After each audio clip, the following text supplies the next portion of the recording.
Well, I think we're going to go ahead and get started. This is probably a good starting place for us. I want to welcome everyone who's tuned in to tonight for the weekly webcast of the Objector Church. We are a religious humanist interfaith community that we meet every week, Sunday evenings here online.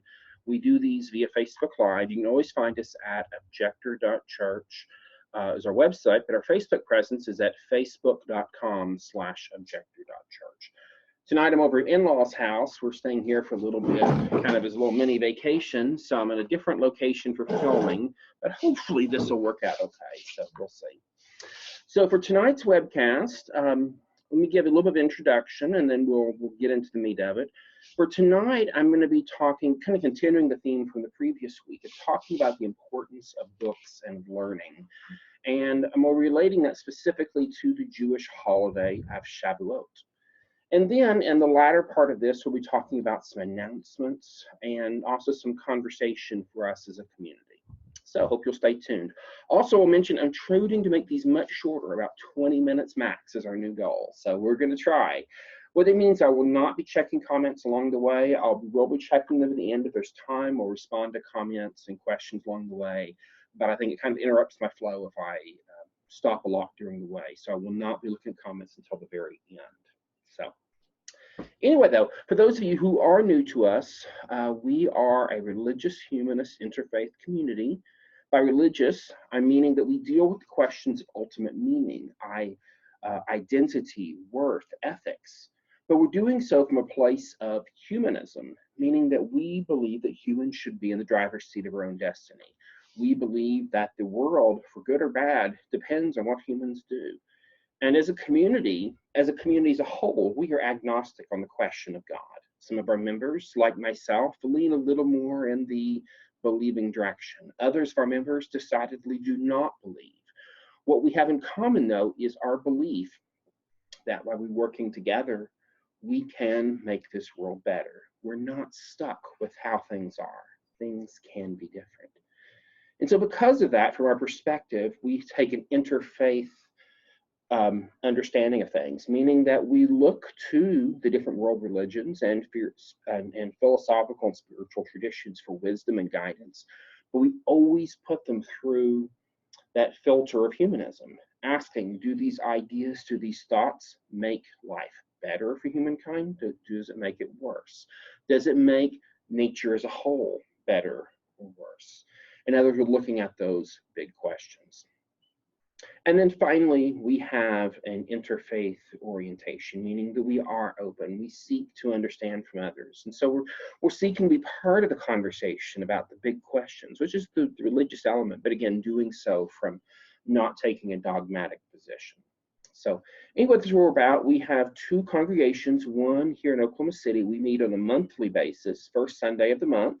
By the way, our next one coming up, you can find out about it at our Facebook page for the Oakland Objector Church. We also have an Oakland congregation that I think meets monthly. And then, of course, we have the weekly webcast.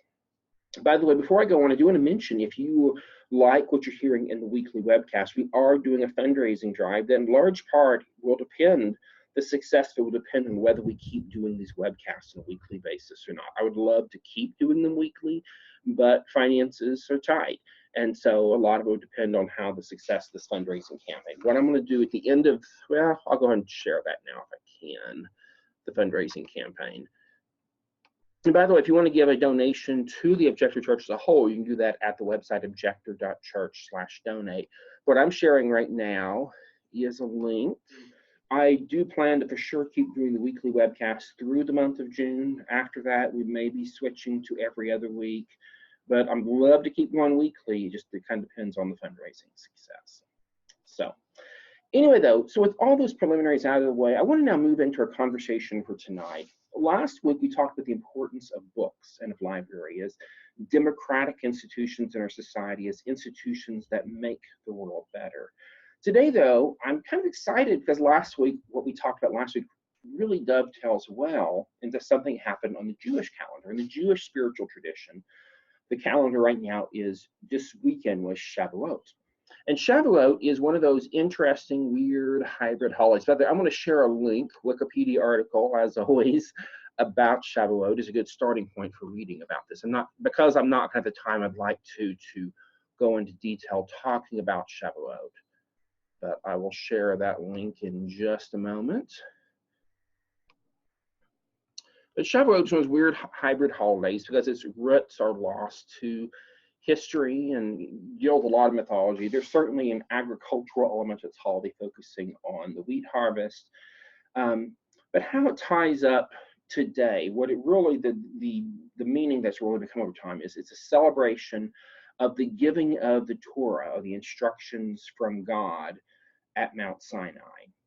And we have to understanding the significance of this. We're really dealing with the idea that for what became the Jewish people, at this point with the Hebrew people, the Israelite people, at least according to their mythology, this was the moment when they became a people, when they entered into that covenantal relationship with their God. This is when the story changed. And when they got the book, the stories. And initially, of course, Moses came down from the mountain, according to the mythology, carrying the tablets of stone. But he also came down inspired with these words of wisdom that were then preached and shared, which led to this great oral tradition, which in time led to books, scrolls being written. Probably, by the way, during the time of captivity, during the Babylonian captivity. Moses, by the way, historically speaking, did not write the books of Moses. Moses didn't do it. What historians believe is that it came later, probably centuries later, but these stories were retold and reinterpreted. And over time, of course, we have much more scripture written in time, and then later a great deal of interpretive writings written about these texts. But it all began with the events told about that are memorialized in the holiday of Shavuot. By the way, this is the same holiday that later in the Christian context became known as Pentecost. Anyway, Shavuot. Today, now I'm not talking about historically, because that gets into some tricky territory. For one, we often don't know a lot historically. But talking about today, there's certain elements that are significant in modern Jewish observance. And a few of these, I think, are kind of interesting for our purposes here in a more interfaith context. Of course, the day often involves the eating some cultural elements, such as the eating of rolled up foods to symbolize, of course, the rolled up Torah scroll. So that might be everything from a burrito to a dessert dish that's rolled. There's lots of possibilities. Also, traditionally, this holiday was celebrated by the eating of dairy foods, but not meat. The reasons for that are complicated. Don't have the time to go into here, but deal with culture and folklore and mythology and all of that. Beyond that, though, this holiday also often involved the reading of the scroll of the Book of Ruth, which again really goes back to those early agricultural elements of this holiday, because again, the Book of Ruth deals with harvest. And then finally, there's two things I find most intriguing about Shavuot. First of all, is often there's a tradition of taking the Torah scrolls outdoors and dancing with them. Sounds kind of nuts, sounds kind of crazy, and yet this has been a really important thing for many Jewish communities, particularly during the days of the old Soviet Union, when much of public expression of religion was prohibited, particularly though for Jewish people.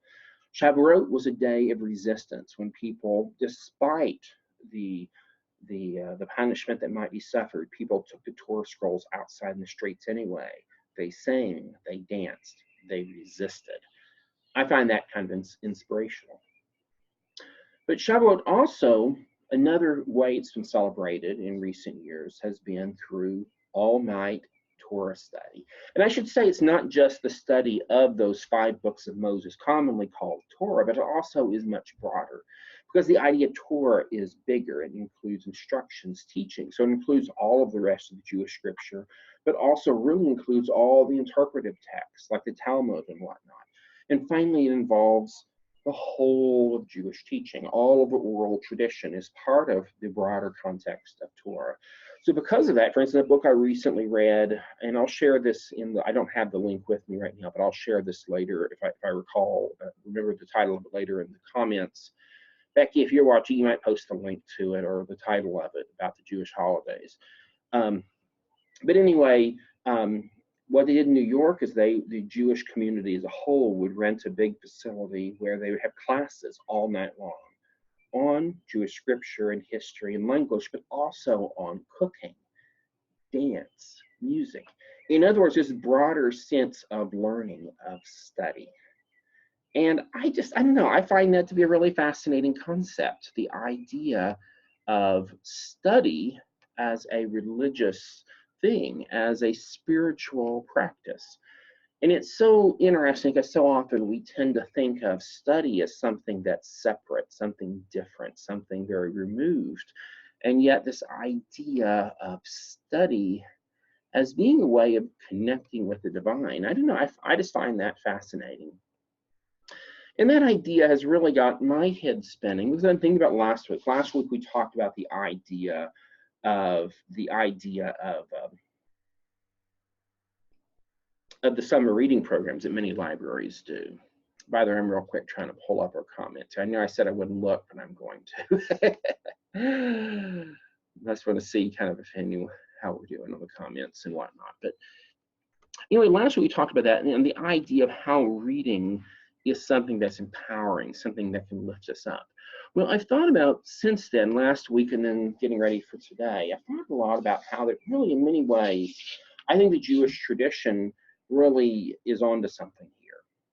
And I'm not saying you necessarily need to read scripture of the Jewish tradition or any tradition, but what I do think is there's something valuable about study, that there is something uplifting about study, something that helps us to be better human beings. In fact, I would argue that from a humanist perspective, one that is human driven, where we're seeking to find our own meaning and to create it and to live it out, reading is essential because what connects us with generations that have gone before.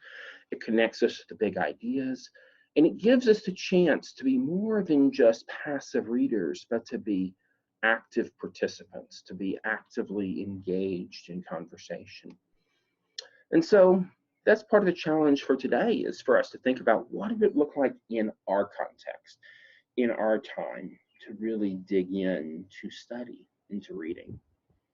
Well, that really segues well into a reading I'd like to do now to kind of, before we get in, we'll have some announcements and whatnot at the end. But I want to share a reading from one of my favorite authors, Ralph Waldo Emerson, one of the great American transcendentalist authors. He was, by the way, a mentor to Henry David Thoreau, was a mentor to Walt Whitman, was really influential in many ways. But Emerson had an address called the American Scholar Address. And if I recall correctly, let me double check if it says. Okay, this is, yes, I have a little bit of a blurb. In fact, I'm going to, just for anyone to read it themselves or in more detail, I'm going to share the link to that momentarily.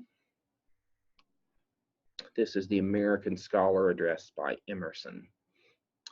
But I'm going to read, but anyway, what it says here is the address was delivered at Cambridge in 1837 before the Harvard chapter of the Phi Beta Kappa Society, a college fraternity composed of the first 25 men in each graduating class.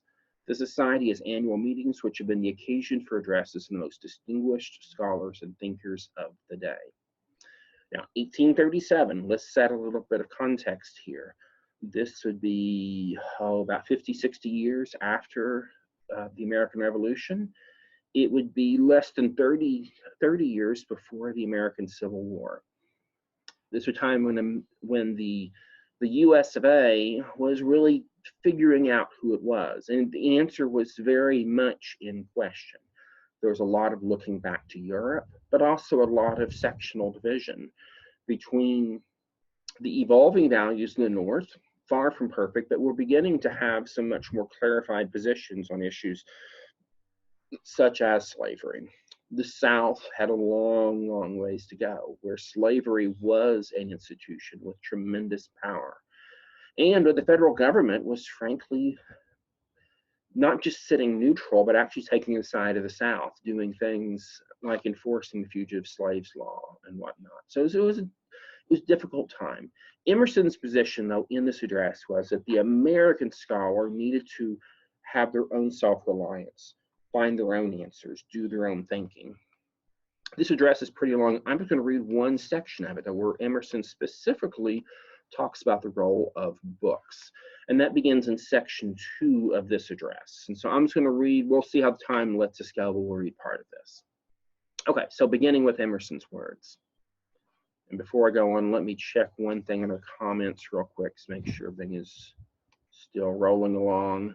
By the way, if anyone has comments, questions, feel free to post them as we go along, but I'll be sure to respond, especially at the end. Okay, so now let's get into Emerson's address. The next great influence into the spirit of the scholar is the mind of the past, in whatever form, whether of literature, of art, of institutions, that mind is inscribed. Books are the best type of the influence of the past, and perhaps we shall get at the truth, learn the amount of this influence more conveniently by considering their value alone. The theory of books is noble. The scholar of the first age received into him the world round, brooded thereon, gave it the new arrangement of his own mind, and uttered it again. It came into life. It went out from him truth. It came to him short-lived actions. It went out from him immortal thoughts. It came to him business. It went from him poetry. It was dead fact. Now it is quick thought. It can stand and it can go. It now endures. It now flies. It now inspires. Precisely in proportion to the depth of the mind from which it issued, so high does it soar, so long does it sing. Or, I might say, it depends on how far the process had gone of transmuting life into truth in proportion to the completeness of the distillation. So will the purity and imperishableness of the product be. But none is quite perfect, as no air pump can by any means make a perfect vacuum, so neither can any artist entirely exclude the conventional, the local, the perishable from his book, or write a book of pure thought that shall be as efficient in all aspects. Sorry about that. To a remote posterity, as to contemporaries, or rather to the second age. Each age, it is found, must write its own books, or rather each generation for the next succeeding. The books of an older period will not fit this. Yet hence arises a great mischief. The sacredness which attacks to the art of creation, the act of thought, is instantly transferred to the record. The poet chanting was felt to be a divine man. Henceforth the chant is divine also. The writer was a just and wise spirit. Henceforward it is settled the book is perfect. As love, the hero, creeps into the worship of a statue, instantly the book becomes noxious. The guide is a tyrant. We sought a brother, and lo, a governor. The sluggish and perverted mind of the multitude, always slow to open to the incursions of reason, having once so opened, having once received this book, stands upon it and makes an outcry if it is disparaged. Colleges are built on it. Books are written on it by thinkers, not by man thinking, by men of talent, that is, who start wrong, who set out from accepted dogmas, not from their own side of principles. Meek young men grow up in libraries, believing it is their duty to accept the views which Cicero, which Locke, which Bacon had given, forgetful that Cicero, Locke, and Bacon were only young men in libraries when they wrote these books. Hence, instead of man thinking, we have the bookworm. Hence, the book-learned class who value books as such, not as related to nature and the human constitution, but as making of third estate with the world and soul. Hence, the restorers of reading, the emendators, the bibliomaniacs of all degrees. This is bad. This is worse than it seems. Books are the best of things, well used, abused, among the worst. What is the right use? What is the one end which all means go to effect? They are for nothing but to inspire. I had better never see a book than to be warped by its attraction clean out of my own orbit and made a satellite instead of a system. The one thing in the world of value is the active soul. The soul, free, sovereign, active. This every man is entitled to. This every man contains within him, although in almost all men obstructed and is yet unborn. The soul active sees absolute truth and utters truth or creates. In this action, it is genius. Not the privilege of here and there a favor, but the sound estate of every man. In its essence, it is progressive. The book, the college, the school of art, the institution of any kind, stop with some past utterance of genius. This is good, say they. Let us hold by this. They pin me down. They look backward and not forward. But genius always looks forward. The eyes of man are set in his forehead, not in his hind head. Man hopes, genius creates. To create is the proof of a divine presence. Whatever talents may be, if man create not, the pure efflux of the deity is not his. Cinder and smoke there may be, but not yet flame. They are creative manners, there are creative actions and creative words, manners, actions, words, that is indicative of no custom or authority, but springing spontaneous from the mind's own sense of good and fair. On the other hand, instead of being its own seer, let it receive always from another mind its truth, though it were in torrents of light, without periods of solitude, inquest, and self-recovery, and a fatal disservice is done. Genius is always sufficiently the enemy of genius by over-influence. The literature of every nation bears me witness. The English dramatic poets have Shakespeareized now for 200 years. Undoubtedly, there is a right way of reading, so it be stubbornly subordinated. Man thinking must not be subdued by his instruments. Books are for the scholar's idle times, when he can read God directly. The hour is too precious to be wasted in other men's transcripts of their readings. But when the intervals of darkness come, as come they must, when the soul seeth not, when the sun is hid and the stars withdraw their shining, we repair to the lamps which were kindled by their ray, to guide our steps to the east again where the dawn is. We hear that we may speak. The Arabian proverb says, a fig tree looking on a fig tree becometh fruitful. It is remarkable the character of the pleasure we derive from the great best books. They impress us ever with the conviction that one nature wrote and the same reads. We read the verses of one of the great English poets, of Chaucer, of Marvell, of Dryden, with the most modern joy, with the pleasure, which is in great part caused by the abstraction of all time from their verses. There is some awe mixed with the joy of our surprise when this poet, who lived in some past world 200 or 300 years ago, says that which lies close to my own soul, that which I also had well nigh thought and said. But for the evidence thence afforded to the philosophical doctrine of the identity of all minds, we should suppose some pre-established harmony, some foresight of souls that were to be, and some preparation of stores for their future wants. Like the mind observed in insects, which lay up food before death for the young grub they shall never see. I would not be hurried by any love of system, by any exaggeration of instincts, to underrate the book. We all know that as the human body cannot be nourished on any food, though it were boiled. Sorry, let me back up. I'll go a sentence back. We all know that as the human body can be nourished on any food, though it were boiled grass and the broth of shoes, so the human mind can be fed by any knowledge. And great and heroic men have existed who had almost no other information than by the printed page. Only would say that it needs a strong head to bear that diet. One must be an inventor to read well. As the proverb says, quote, he that would bring home the wealth of the Indies must carry out the wealth of the Indies, unquote. There is then creative reading as well as creative writing. When the mind is braced by labored invention, the page of whatever book we read becomes luminous with manifold illusion. Every sentence is doubly significant, and the sense of her author is as broad as the world. We then see what is always true, that as the seer's hour of vision is short and rare among heavy days and months, so its record, perchance the least part of his volume. The discerning will read, and as Plato or Shakespeare, only that least part, only the authentic utterances of the oracle. All the rest he rejects, were it never so many times Plato's and Shakespeare's. Last paragraph, we're going to read this last part, is good. Of course, there is a portion of reading quite indispensable to a wise man. History and exact science he must learn by laborious reading. Colleges in like manner have their indispensable office, to teach elements, but they can only serve us when they aim not to drill, but to create.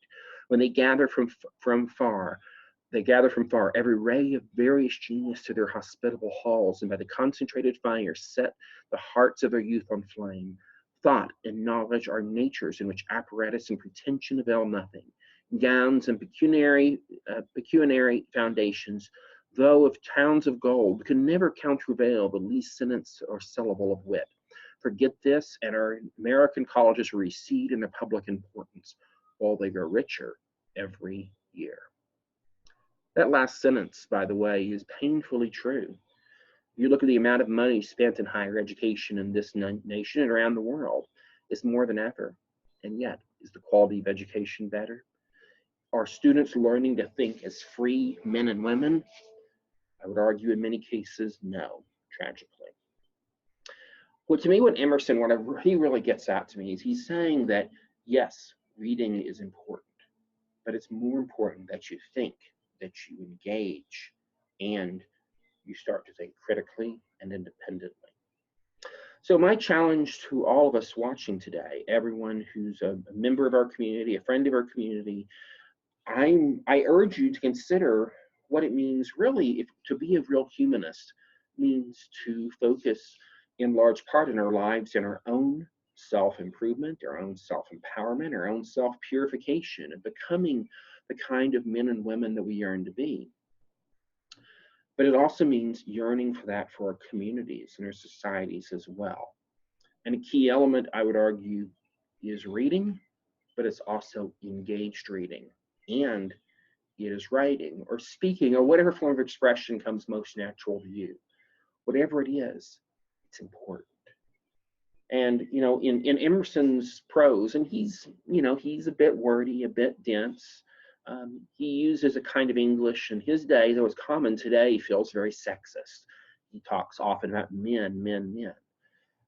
I can't help but think, though, knowing Emerson's life story, that if he had been around 50, 100 years later, he might have used very different language. Because he had a lot of close friendships with women, academic, scholarly friendships. But nonetheless, he uses that verbiage that can be off-putting. But I'd say putting that aside, as difficult as that can be, I think what he's really calling us to is independent thought, critical thought. And that's what we really strive for in our work here at the Objector Church. So that was our message for today. I'm now going to check our messages, our comments along the way, see if we have any comments come in.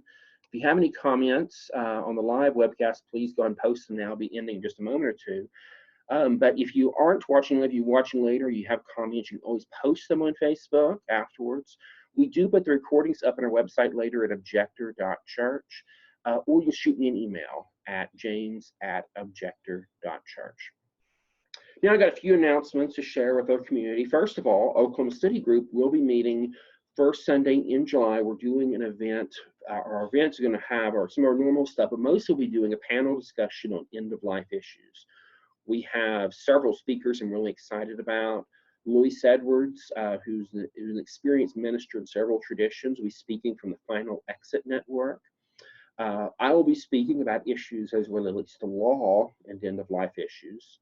My wife, Dr. Rebecca Faulkner-Branum, will be speaking with the medical side of it. And finally, we have a financial advisor who's going to be there as well. It'll be a really interesting conversation. We'll have a panel discussion. And for those of you, I think we're going to try to film that part. So for those of you watching online, you can watch it later. But we'll also, for those of you in Oklahoma City who can come, we will have afterwards a workshop time where you can put together documents such as advance directives, medical power of attorney, some things like that. Right there, and be able to talk to an attorney and a doctor as you need to about this. So the more information on this, you can find it at the Facebook page for the Oklahoma group. Just search for Oklahoma Objector Church. Also, by way of announcement, I do want to share something that concerns me greatly. And you notice tonight I'm wearing my hat from Cuba. And I wore this. I got to go there in 2016 thanks to some of the changes in American policy announced under President Obama. The chance to go to Cuba under the person-to-person travel exception to the U.S. embargo. And recently, Trump has tightened the rules and tightened them again pretty dramatically. And so as I'm really exploring, I'd like to go back to Cuba. And I do want to follow the letter of the law, even if I don't respect the rationale or reason for it. I personally believe that the embargo is hurting the Cuban people, is hurting the revolution, and frankly, is hurting this nation. But nonetheless, I have no desire to go to jail or pay fines. And so I'd like to work within the law to go in December. And in going, I really would like to also help others to go as well within the current rules. And so if you're someone who's interested in going to Cuba, I'm thinking about some different ways of doing this, having some conversations about this, but shoot me an email, james@objector.church. At some point, we may even do something as a group going down there if folks are interested. But I do want to be in touch with others who have interest in going to Cuba and showing solidarity across the lines that our country says those are enemies. You and we don't have to see it that way. We can choose a different path. Well, our time is up, went over a little bit, but thank you everyone so much for tuning in. Again, after this, you got comments, questions, please post them on our Facebook page or shoot me an email, james@objector.church. And don't forget about our fundraising efforts. If you'd like to give to help me to stay on staff and to keep doing webcasts, hopefully on a weekly basis in the second half of 2019, there's a link to that on our Facebook page for this webcast. And also, of course, if you'd like to donate to our community or become a member of a community, you can find out all about that on our website, objector.church. Thank you so much for tuning in, and we'll see everyone next week. Bye now.